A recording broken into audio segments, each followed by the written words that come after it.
Truly Conversations, giving the environment a voice. Hi, everybody. I'm Kathy McLeish. I'm a senior reporter and producer with the ABC and have spent many years working on environmental stories and agricultural stories and reporting in that space. So I'm really excited to be a part of the Truly Natural Capital series, along with David Waters, Natural Capital Lead from Truly. Together, we've had some fascinating conversations and we're looking forward to this one today. So firstly, I'd like to acknowledge the traditional owners on the land on which we're coming to you from.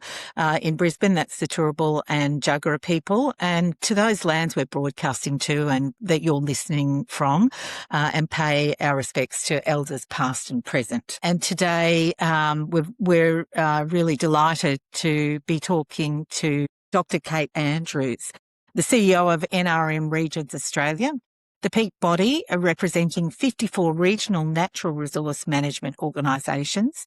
She helped establish the Lake Eyre Basin Coordinating Group and became its first CEO, and later worked to connect science, policy and on-ground practice through national knowledge programs.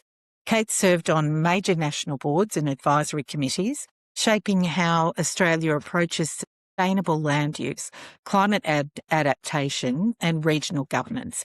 And she's also lectured and collaborated widely with universities. At the heart of her work is a commitment to strengthening regional NRM and delivering lasting environmental outcomes. Kate, thanks for joining us. It's lovely to see you today.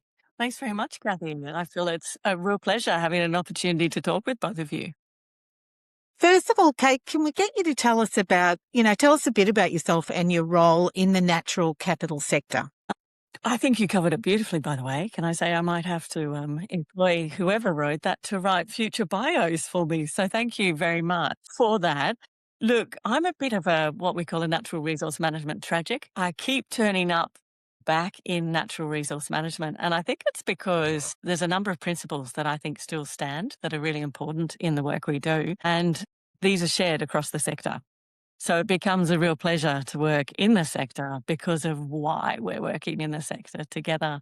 So I'm happy to go into some detail about those, but I think a couple of them that become really important in the natural capital conversation are things like scale, the landscape scale, the fact that we understand you can't just do little bits and bobs across the country. You have to pull that together at a landscape scale for it to make the difference for people and the environment. Another one that's really important is that we work across all natural resources. We understand that everything's connected, so you can't just do something over here on forests or something over here on water or soil. It's all connected, so you really need to approach it as a whole system. And I think that really is one of the essential points of natural capital, that it's all connected and related and it's a system, so we need to approach it in that way.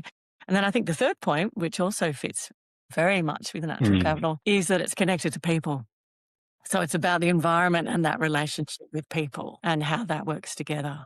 So those things are several of the underlying principles that bring us to natural resource management or integrated natural resource management, often called integrated land management. And I think those are the things that constantly call me back to the sector and why I work in the sector. Public good, better outcomes for people in the environment. So, you've really touched on a lot of this, but can you define and describe natural capital and what it means to you? Yeah, I absolutely can. And I'd also encourage people, by the way, to look up on our NRM Regions Australia website, because we were really struggling with this for a while about what does this actually, what is it? How's it defined and what does it mean for us as land managers on the ground and all those people out there who we work with? Is it just a concept, but how does it convert into something that's useful? So it's really interesting for me because I wrote down the Natural Capital Protocol definition from 2016. So it's a stock of renewable and non-renewable natural resources that combine to yield a flow of benefits to people. Now, that's a little bit difficult to sometimes to unpack, but I think what's really important is understanding that you've got the asset, which is the environment, and then you've got the flows from that, which is actually there for the services the environment provides to people, and then the benefits that come from those services. And that's that important link and the relationships I was talking about that are so important. But for me, from my perspective, it's more than that. It's what I hope we can show with natural capital work it's not just an understanding of the health of nature, because it has to be healthy to provide those benefits, but I'd love it to be able to show that all of us and our economic systems all rely upon nature. And more than even rely upon nature, we sit within the environment so that it becomes a way of showing how that dependence that we have to do the things that we do, how much that sits and exists within an environment. It's not separate to or aside with that environment. And that becomes a really important understanding.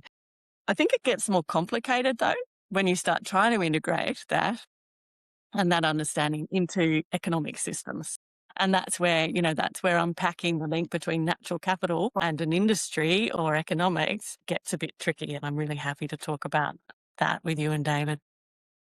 I totally agree with you, and I've sort of learned through having these conversations, it means different things to different people, and it sort of was a vague term early on. I mean, and it certainly does mean something different to a farmer versus a corporate versus someone like yourself. There was a bit of an assumption that once you could measure natural capital, then financing would flow. And I do think that's the complicated bit. So the work that others are doing and that you're doing too about saying, look, this is the asset, these are the benefits the asset gives us, we can even value that asset, turning that into a financing mechanism, I think is a trickier thing. And that's where it becomes really important for people to understand that. And that's where I think when you get into some of the harsh realities of economics, in a sense, what we're trying to do with natural capital, aren't we? We're trying to internalize externalities in the existing economic systems because we've had market failure. And that market failure has led to a degradation of the environment, not just because we don't value it, but we then don't create the mechanisms to fund the work that needs to happen back into the environment to close that loop. And that's where I think natural capital, in the way it's been understood here, has the potential to help us internalize those externalities. But there are a whole bunch of pieces to that puzzle that need to be in place for it to actually function in that way. Because really, when you look at the environment, there's a whole lot of, I'm not an economist, but there's a whole lot of things there about that make it difficult. And that some of them are, well, it provides public good. So how do you create mechanism, an investable mechanism for something which provides public good? Or it's diffuse. How do you take that into account? Or it's about avoiding loss as opposed to, always paying for a good. So I think when you can create that commodity out of something, you can monetize that, but it can be quite difficult to do that across the complexity of the environment. I think there's still really good stuff that comes out of saying, hey guys, we've got natural capital. It's really important. In fact, you all rely upon it entirely.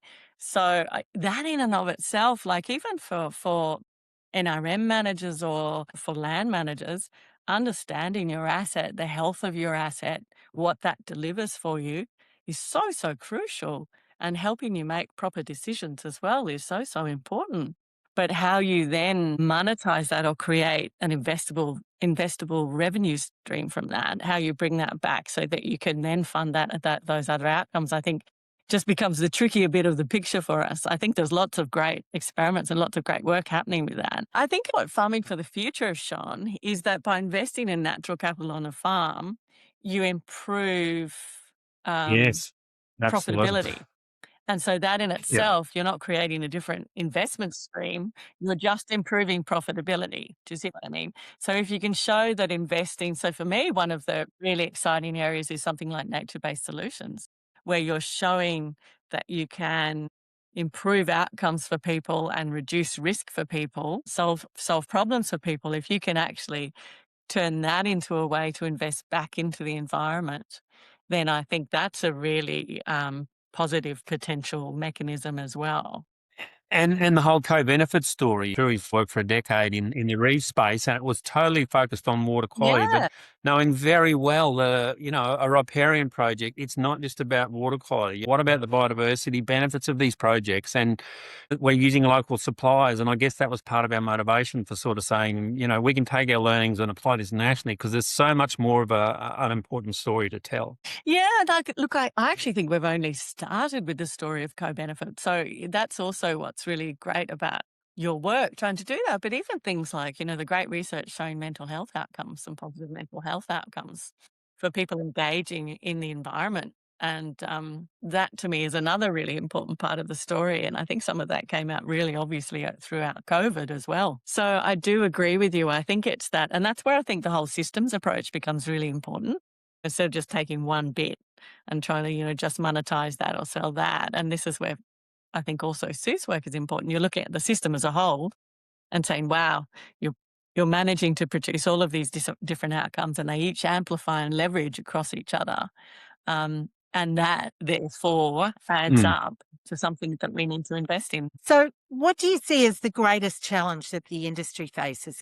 For me, I think we've learned a lot looking at how we understand natural capital, what it is, understanding the asset, learning to understand the health of the asset. And that in and of itself has been really important, I think. But then it's how we value the services that that provides and those benefits to people. And then what the financial mechanism is that then monetizes that. So how do we then bring money through back into investing in natural capital?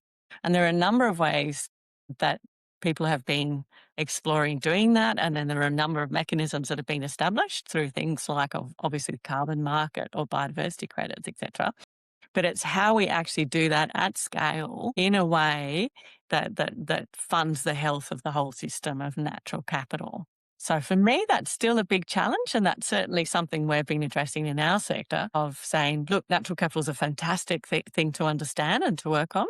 Where do we get those how do we make those financial mechanisms work well so that we can get that investment back into all the work we do? Where do you see the opportunities then? Given the challenges, we've got this great challenge, where's the opportunity? One of the things that we're working on at the moment is actually nature-based solutions. And I think it's because when you look at why we're needing to actually try and internalize the externalities of nature into our economic systems, some of the reasons it hasn't been included are things like you're dealing with public goods, or you're dealing with diffuse benefits, or you're dealing with avoided losses. Who pays for an avoided loss? So for us, we're doing some work on nature-based solutions to try and say, if we can show how that work in the environment can actually help increase resilience or reduce risk and create avoided losses, then that might be a way of actually trying to get investment revenue back into the work we do anyway, which is all about, landscape resilience.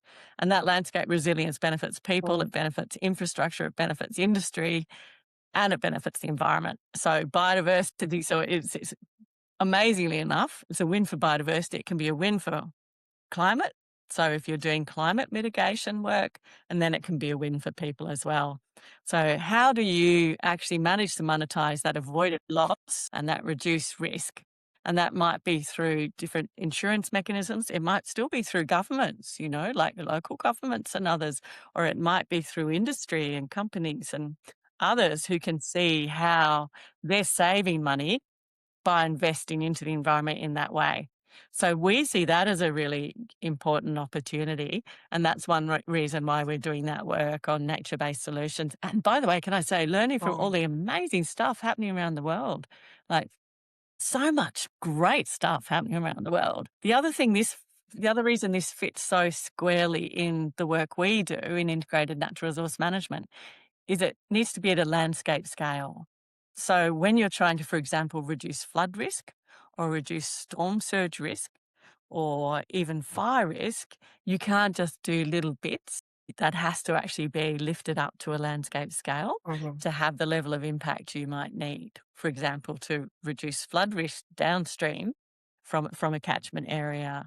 So for us, it just fits very well into that. It also tends to be very systems-based. You can't just pick out one thing and work on that. You really have to work on the whole system. So integrated land management is really aligned to nature-based solutions. The other thing that to me is really important in that area is what I talked about before, is we're very much about good benefits for the environment, for industries and for people. So I see avoided loss, and that mechanism has been, once again, really important for that quadruple bottom line. Is this a trend? Are we headed in a direction that we are going to, realise these opportunities, that this is going to be part of the system, do you think? Yeah, Oh, goodness, Kathy, that feels like it's a red discussion at the moment, can I say? Whenever you think you've got a nice linear trend happening, can I say there's a disruption to that trend? And some of those disruptions take us forward and can be positively transformational. And I think some of them take us back and can be negative. So I think it's always messy. It's always messy how these things play out. I'm loath to make a call on those things. But I do think there's some great cases that have been shown and really good work that we're doing and that the others are doing that shows those benefits from looking after or improving natural capital and all that sits within that definition of natural capital and the benefits that come from it. So I do think we need to head that way. I also, if I could be a little bit more crass, the market has failed in actually looking after these things. So I think that failure is going to eventually get to the stage where there is going to have to be an obligation to do something about it. Whether you do that through having a private financing mechanism or not, whether it just goes back to, the simple reparations to improve those things. That gets us into really complicated economic and legal territory. But, I think one of the things we haven't explicitly mentioned is climate change. And I just think the risks from climate change and the potential tipping points from climate change and what that means for natural capital, I think that's pretty stark. And perhaps it won't happen in my lifetime, but I suspect that some of that will. And I think we're going to have to be pretty imaginative and transformational as a species, but also in our economic systems, which are just simply constructs after all, to be able to handle the scale of change and the impact of that change. So I'm hoping, as you say, Kathy, that we can be rational and ordered, actually, strategic and address these things in good time. But, it's going to be very interesting to see. And I think that's where you'll find, really different systems have to come into play according to where we are in that. And we're even seeing that now, I think, where we're not always taking into account risk where we do monetize the environment.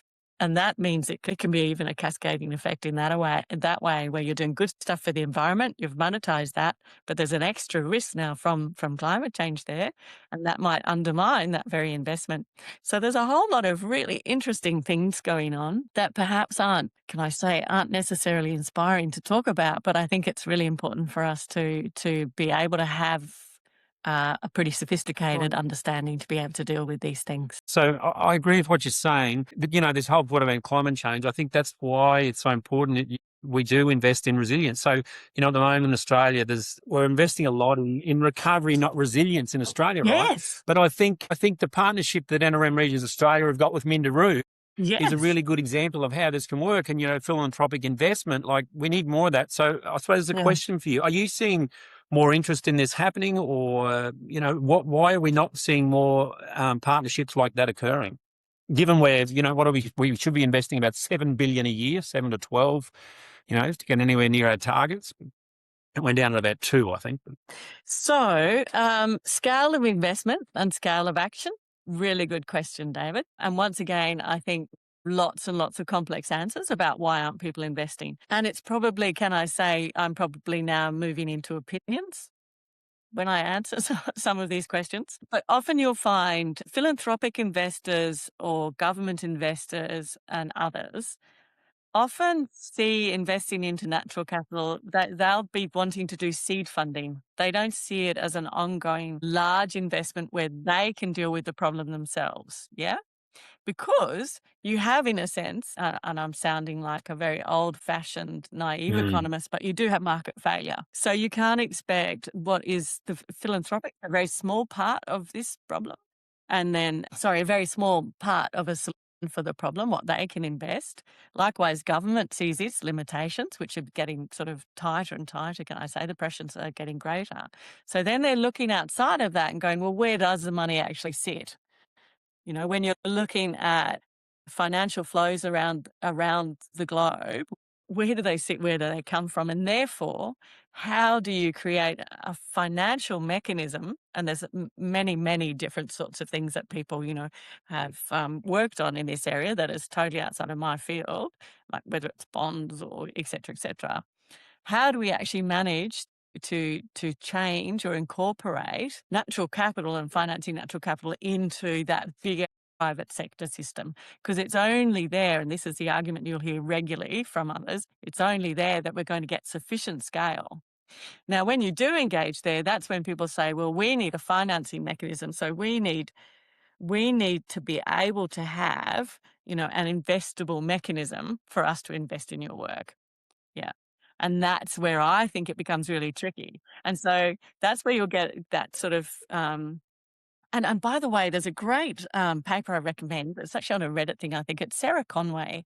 Sarah Conway has written some really good stuff about unpacking all of this so that those of us who it isn't our field understand the distinctions between all of these different elements and how one actually, what investable means and what that means about characteristics of, projects, or what it means about revenue or ROI, etc. So sometimes I think we can be a bit naive in understanding that capital that's supposedly available for investment is going to be able to be invested in the sorts of work we do. So making that link of what that investable mechanism is actually really tricky, especially if, for example, people need a cash return on something. How do you actually get a return out of that's producing public good? So sometimes I worry that we're trying to use a mechanism that's failed the market to solve its own problem. Is that actually going to work? I don't know. That's a really interesting one. Sometimes I think, well, maybe this issue of being able to, as you say, solve multiple problems, produce multiple outcomes through things like nature-based solutions, like the work we're doing, maybe, that's part of the answer. But, we get told to play over in this space of environmental markets and creating environmental markets, but they're still like pea-sized compared to what's happening in markets that are still creating harm in the environment. So if you actually step back, do an analysis of the whole system, you look at some of the figures of, what's invested in essentially activities that degrade natural capital, and then you look at where we're playing with trying to actually create investable mechanisms to improve natural capital, and there's still a stark and pretty horrifying difference in size. And that really worries me, and that makes me wonder, can we do enough, or are there other things that are going to have to happen for us to actually get that tip that therefore creates the scaling up and out of change that we truly need in the work that we're doing? So while we're talking about optimism, one thing that really stood out for me at the NRM conference was Paul Chatterton's talk. So what I took away from his discussion was that there are international companies, superannuation companies and others that are interested in investing in Australia, and that scaled point that you've brought up several times, I think that's what I took away, is that they want to invest in large, scaled up projects. So that sort of gave me some hope that, there is genuine interest. And he said Australia is an attractive place to invest in nature and in natural capital. So is that what you took away from his discussion? Yeah, we've been working with Paul and the Landscape Finance Lab for quite some years now, which has been really good for us, because I think part of what can slow down some of these changes is the fact that you're almost like, you've got different cultures, these different sectors, finance sectors, as opposed to, NRM or whoever, trying to talk and trying to work things out. And Landscape Finance Lab, I think, have done an incredible job in bringing together those players and trying to create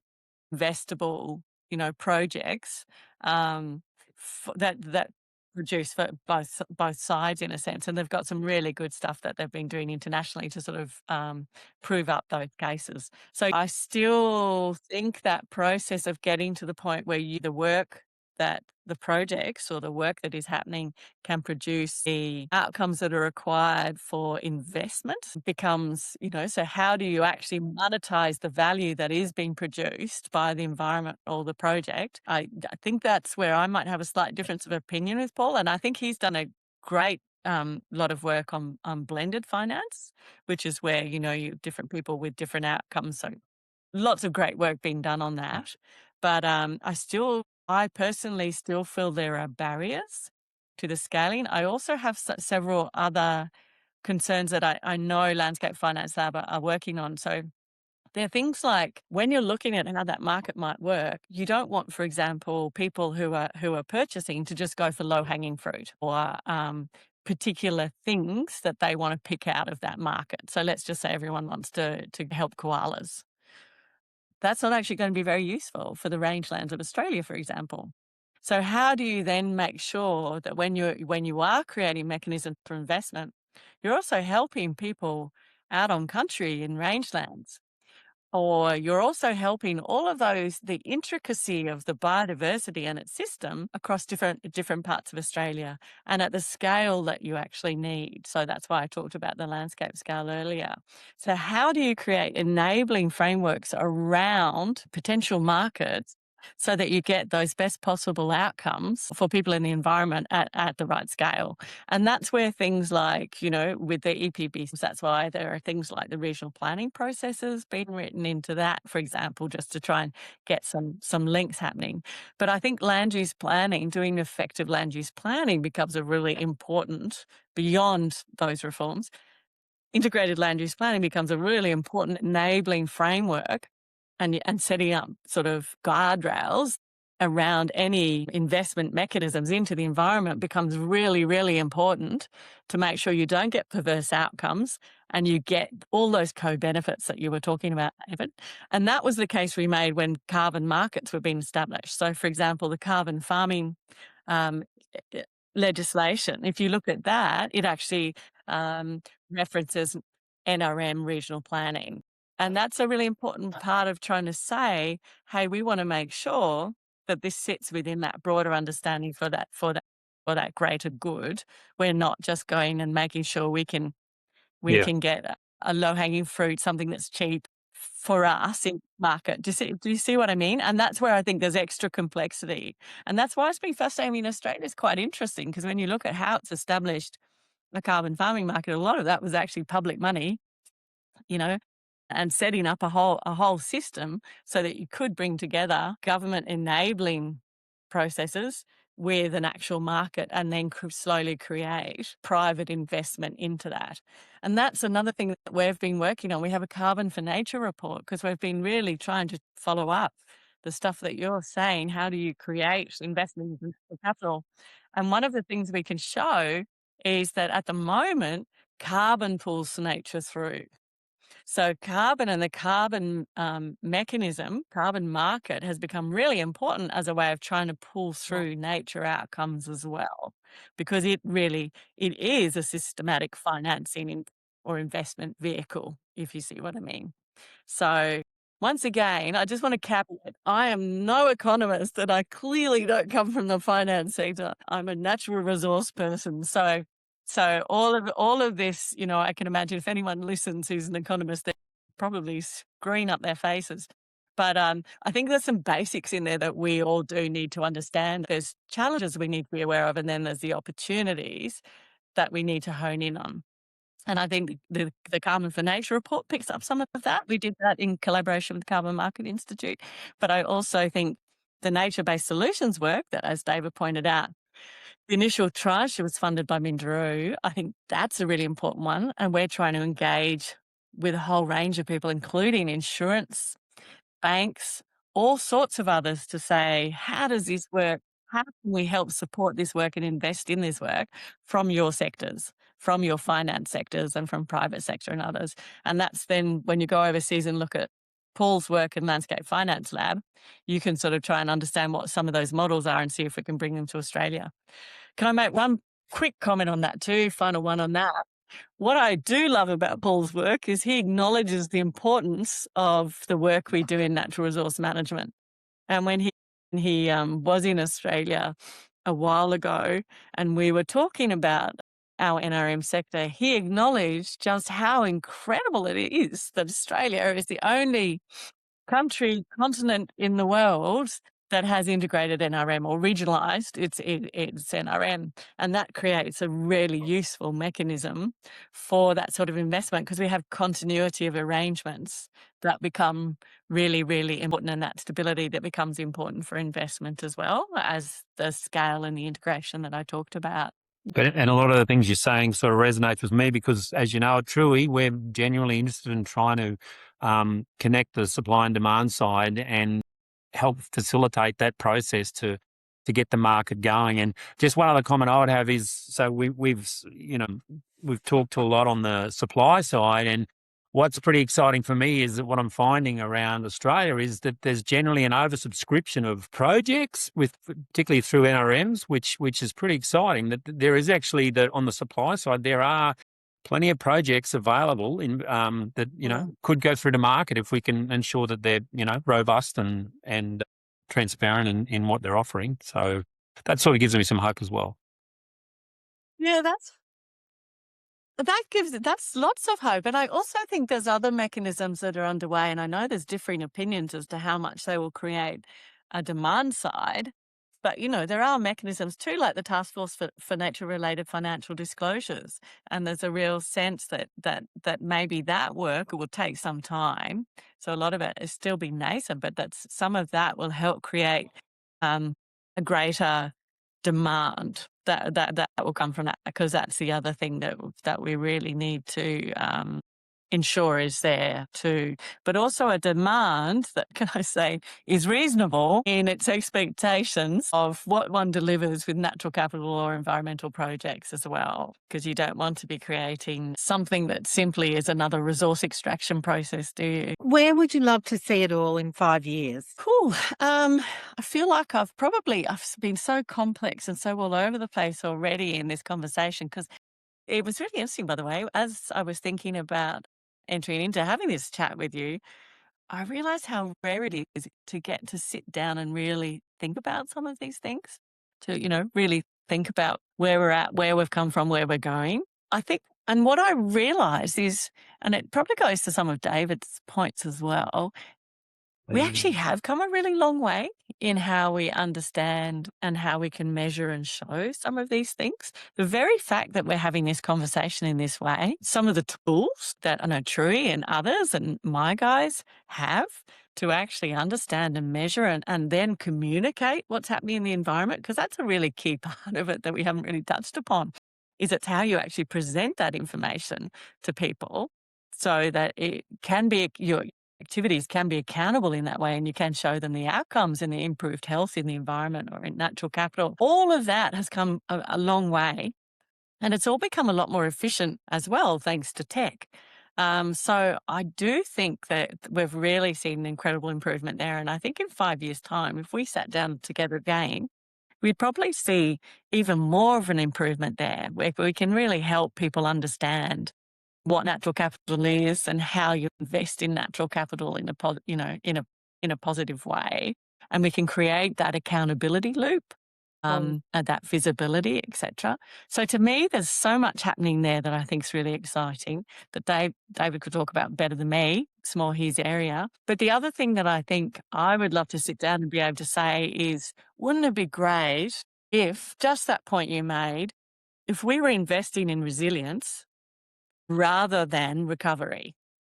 And we've had so many reports come out in Australia that say, oh my God, we put all the money into recovery. We're not putting that work into resilience. So if through natural capital or the work we're doing in nature-based solutions, we could show the value and the avoided loss, the increased resilience, so that we can have that investment in it, that would be a wonderful thing. And I think it would be such a good outcome for the environment as well as for people across Australia. It's a great place to finish up. Thank you so much, Kate. It's been amazing to talk to you. And congratulations on all the work you've done. I know this is an interview that Dave's particularly been keen to do as well. Right, Dave? Yeah, and good luck with your future pursuits. Truey Conversations is brought to you by Truey. We create data-driven web applications that give the environment a voice. I'm Bonnie Marsh, co-founder of Truey, and I really hope that you've enjoyed today's conversation. Thank you very much for being here with us, and I look forward to seeing you next time.